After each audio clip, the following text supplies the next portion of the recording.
আপনারা ওদের সকল অফিস বন্ধ। ইসকনকে কিভাবে সমর্থন দিয়েছে, ওর পিছনে আগুন রয়েছে, সেটা কখনো আমরা বরদাস্ত করতে পারি না। করবেন না।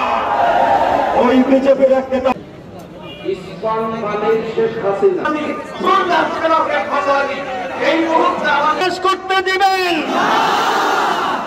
যেটা মাত্র 36,000 রক্ত বৃথা যেতে পারে না।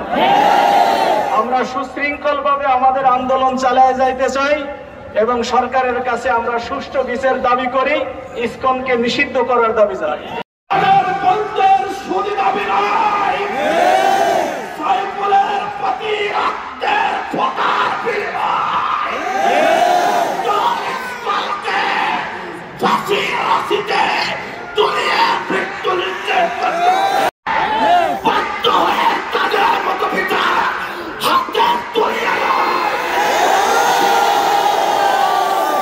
হবে যে ধোঁয়া দেখলে তার পিছনে আগুন রয়েছে।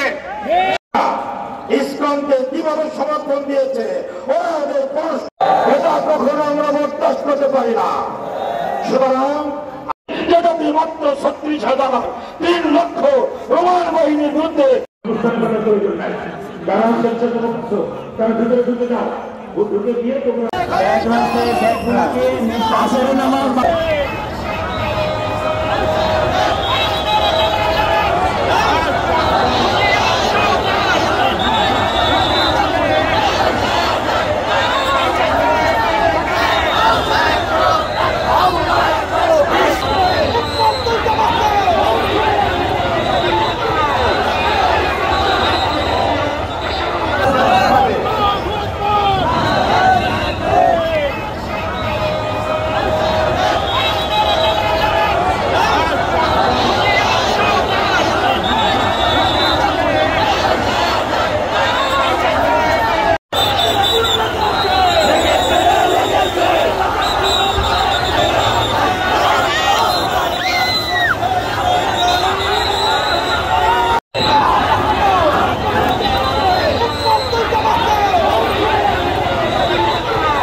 যখন আমি স্লোগান দেবো সবাই লা ইলাহা ইল্লাল্লাহ তাসবিহাতে ঈমান ভূতে লা ইলাহা ইল্লাল্লাহ কালেমা মুখে কলবে কি তব লা ইলাহা ইল্লাল্লাহ লা ইলাহা ইল্লাল্লাহ ইলাহ নিয়ে মিশত বুকে লা ইলাহা ইল্লাল্লাহ বিদায় মাগো বুঝতে যাবে লা ইলাহা ইল্লাল্লাহ তোমার মুখে হাসিটা